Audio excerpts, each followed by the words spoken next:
Olá, meus amigos, tudo bem? Aqui eu te ajudo a conquistar estabilidade financeira, advogando de forma extrajudicial com propriedade intelectual dentro e fora do metaverso.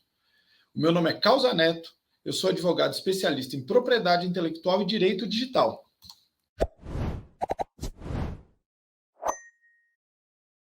Agora tem uma questão, né? Por exemplo, quando você começa a passear ali pelo metaverso, existem muitas galerias, principalmente no Decentraland, que é uma das plataformas que eu acabo. Até interessante, né? Eu falei sobre o metaverso outro dia, vamos só voltar uma coisa.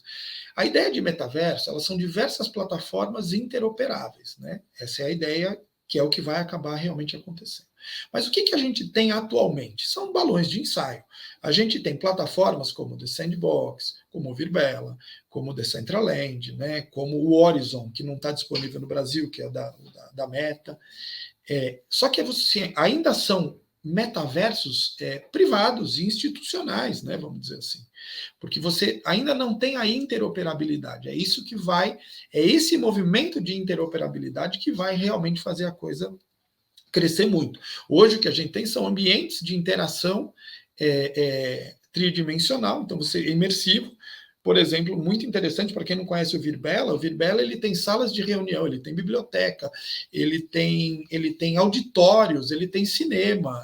É muito interessante porque você pode ter experiências, você pode alocar um espaço, por exemplo, do Virbela para fazer uma reunião virtual, para fazer uma aula, para fazer um congresso. Existe a estrutura e funciona muito bem, muito interessante. Mas voltando então onde a gente estava. Quando você entra no metaverso, você vai ter diversas galerias. Nessas galerias, elas têm obras digitais, né, obras de arte digital, que você clica sobre elas, ela vai acabar te mandando num link justamente para o marketplace de NFT e você pode comprar essas obras. Então, assim, a gente já tem hoje um comércio de quadros, de obras digitais, de arte digital, intenso e funcionando e realmente faturando, já acontecendo. Isso é um mercado que existe, mas ele te traz um problema. Como vocês viram, a criação ela é muito simples de um NFT. Eu criei lá com uma imagem de um avatar meu em coisa de 10 minutos. O que me impediria de criar, por exemplo, com um desenho de um ilustrador famoso? Vamos imaginar que eu pego um desenho aqui no Brasil, por exemplo, do Maurício de Souza, por exemplo. Eu pego uma figura da Mônica e resolvo criar um NFT com a figura da Mônica. Esse NFT exclusivo ele é real, ele é. Mas assim, eu posso comercializar ele? E aí eu vou para o direito autoral, que vai ser o tema da próxima live no dia 16. Desculpa, no dia 15. No dia 15, às 8 horas da manhã, vai ter uma live falando da questão do direito autoral no metaverso e entra na questão da NFT. Porque assim, eu posso usar qualquer imagem, qualquer música. Eu posso pegar, por exemplo, uma música, hoje, pegar uma música ali e colocar uma música do Pearl Jam, por exemplo, numa NFT e vender esse NFT? Pode, tem sentido? Não tem sentido. Agora, assim, eu posso ganhar dinheiro com isso? Não, eu não tenho direito sobre a obra.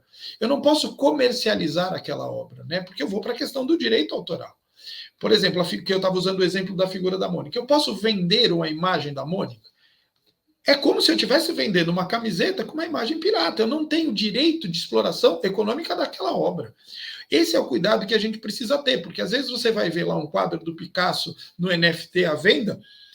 Quem garante, num primeiro momento, que quem criou aquilo é quem realmente tem o direito de exploração econômica daquela obra. Esse é um dos cuidados. Algumas casas de leilão, porque no começo os leilões começaram a fervilhar com NFTs, né? Teve um caso emblemático em março do ano passado, em que um artista chamado Beeple, ele criou uma colagem com 5.000 imagens, que chama The First 5,000 Days, e aquilo foi vendido numa casa de leilão em Londres, leilão físico, foi vendido por 70 milhões de dólares. Isso chamou muita atenção.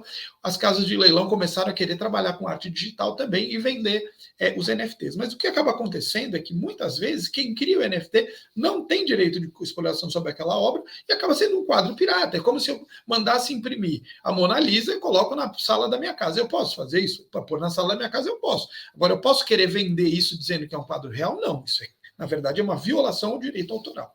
A gente precisa ter muito cuidado na avaliação, porque por mais que você vai ter um certificado de titularidade, é um certificado de titularidade, às vezes, que já nasce de algo que não é real. Né? Muitos ilustradores ultimamente têm tirado seu material da internet, né? Os ilustradores cujas obras não são tão impactantes a ponto de alguém ver e saber de quem é, né? Mas assim, ilustradores que têm obras realmente muito interessantes tirando da internet para evitar do pessoal ficar criando NFT com essas imagens. Então assim, é seguro o NFT? É, mas como é uma ferramenta, né? Depende da intenção de quem usa. Então, assim, mas como para a criação, por exemplo, para o artista digital lançar sua obra, é excelente, é uma forma maravilhosa de lançar.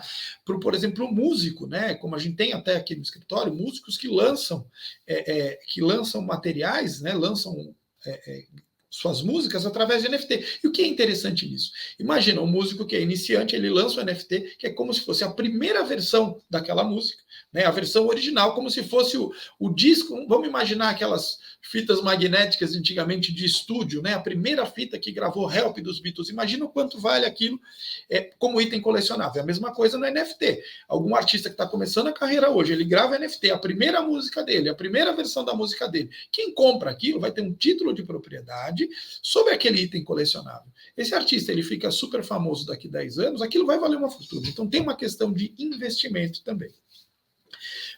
Por exemplo, no caso das falsificações, nem sempre é uma falsificação mal intencionada. Existe uma discussão que, se vocês pesquisarem no Google, vocês vão encontrar, que é do Tarantino com a produtora de cinema, porque o Tarantino ele lançou NFTs com as imagens do filme Pulp Fiction, que ele entende que ele tem direito sobre aquilo, a produtora entende que tem direito sobre aquilo, e eles estão numa briga judicial, mas assim, ele lançou. Então, assim, você pode lançar imagens às quais você tem direito? Pode. Só que você vai precisar ver a relação contratual. O direito autoral ele vai estar sempre por trás disso para que isso realmente tenha valor.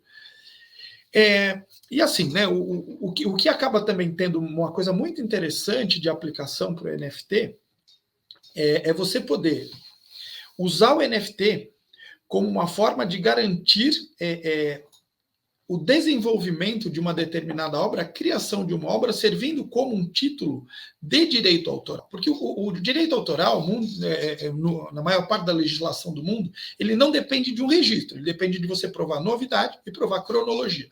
Quando você cria um NFT, você está provando cronologia. Aquilo é imutável, é um arquivo descentralizado e imutável. Então, assim, se eu coloco uma música lá no NFT, eu tenho a prova cronológica de que eu criei aquela música em tal data, de tal forma. Se alguém surge com algo parecido, alguém copia isso no futuro, aquele é um título que serve como obra, como garantia de criação de obra autoral muito interessante. É algo muito legal de ser explorado. Existem plataformas que fazem isso com direito autoral, mas o próprio NFT, pela facilidade de criação, ele é uma ferramenta que pode ser usada nesse sentido. Então, assim, na próxima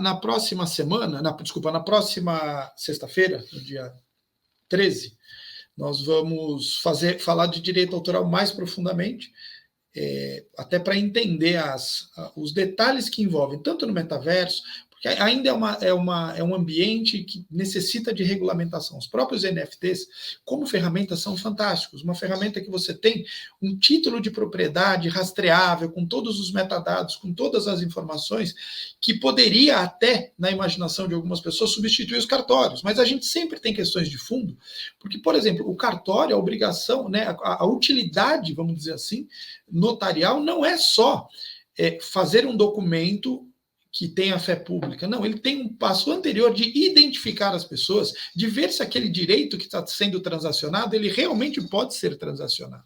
E quando você faz isso de forma eletrônica, por smart contract, por NFTs, por exemplo, né, por arquivos de blockchain, você não necessariamente tem a garantia de que aquelas pessoas que estão dizendo que são quem são, que estão dizendo se aquelas pessoas são quem elas estão dizendo que são, se aquele direito que está sendo transacionado, ele realmente existe e se ele é daquelas pessoas. Então, assim, a ferramenta é maravilhosa, mas a gente tem sempre uma questão do direito, uma questão ética a ser trabalhada. Essa é a grande oportunidade das tecnologias e do metaverso para os operadores do direito. Em alguns anos, essas operações elas vão ser corriqueiras. O advogado que realmente não estiver familiarizado com os conceitos, com a forma de trabalho, com as questões de fundo, ele não vai conseguir trabalhar muito em breve. Porque o mundo, a virtualização da nossa vida, ela já vem acontecendo num ritmo muito acelerado, né? A pandemia, ela acabou servindo para forçar que todos nós começássemos a estudar através de plataforma, a trabalhar através de plataforma, fazer reuniões de vídeo, até aniversário de família ali cantando parabéns em reuniões de vídeo, né? E os nossos discos acabaram, como eu já disse outro dia, todos estando lá nos aplicativos de música. Os nossos filmes estão todos nos streamings. Assim, a virtualização da vida ela já está extremamente acelerada, a questão da telemedicina. E são infinitos os exemplos. Hoje os cartórios, por exemplo, né, eles já estão muitos trabalhando de forma remota, muitos trabalhando com tecnologia blockchain. Então é uma coisa que ela veio para mudar realmente a forma de trabalho. Então nós advogados temos que estar atualizados, temos que estar estudando e entendendo todo esse movimento, né? Não é se vai dar certo, será que vai pegar, será? Já está acontecendo. As grandes corporações todas estão já se movimentando dentro desse ambiente virtual. Eu falei do aplicativo Virbela, as Big Four estão todas lá.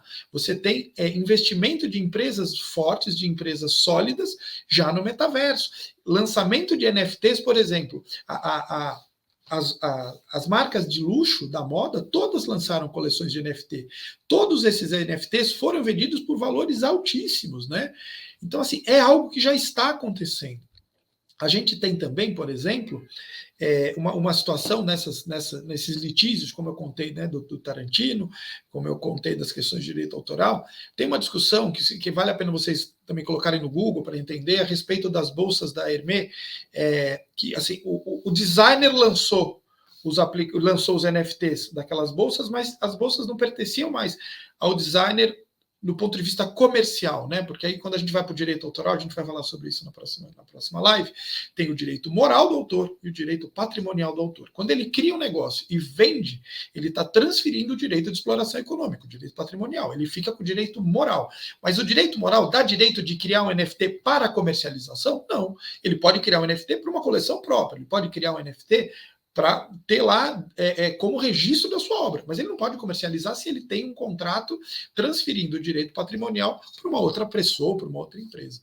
Então, assim, por mais que você vá para ambientes virtuais que parecem que são sem lei, que são terra de ninguém, você vai estar sempre atrelado aos princípios e fundamentos do direito. Então, por isso é fundamental conhecer os dois caminhos, né? Eu tenho a intenção de trabalhar com metaverso, eu vou estudar tecnologia, mas eu não posso sair do direito. Se a minha profissão é ser advogado, eu tenho que estar ali atuando com os princípios da legislação. O campo, por exemplo, da propriedade intelectual, quando a gente fala de NFT, ele é muito vasto, porque aquilo regula direito autoral, aquilo pode ter as questões de marca, né? Por exemplo, a marca ela pode ser copiada numa NFT, né? Podem se criar NFTs violando direitos de exclusividade de marca. E a gente vai entrar toda a questão da territorialidade que a gente vai tratar numa live futura. Bom, gente, o que eu estou vendo aqui é que nosso tempo já acabou, é isso? Pelo amor de Deus, passou muito rápido hoje. Bom, agradeço a vocês todos a presença aqui. Está sendo um grande prazer conversar com vocês sobre esses assuntos que são assuntos que eu gosto bastante. E são assuntos extremamente importantes, né? A minha intenção é compartilhar esse conhecimento com os advogados, principalmente com os advogados que estão começando a carreira, que vão ter que lidar com essas questões tecnológicas e digitais por muito tempo ainda. Eu comecei a atuar com direito digital em 2006. Então, venho assistindo toda essa transformação que vinha a passos lentos. Em 2006, era difícil explicar para um juiz que você precisava fazer a quebra de um IP, né? E atualmente é a coisa mais corriqueira e a gente já tem aí quase 2.000 sentenças falando de lei de proteção de dados, uma infinidade de jurisprudências já tratando das questões de direito digital. Então, fica aqui o meu convite para... Na próxima sexta-feira, a live que a gente vai falar sobre o direito autoral no metaverso. Desejo a vocês um excelente dia e vamos que vamos. Muito obrigado a todos vocês.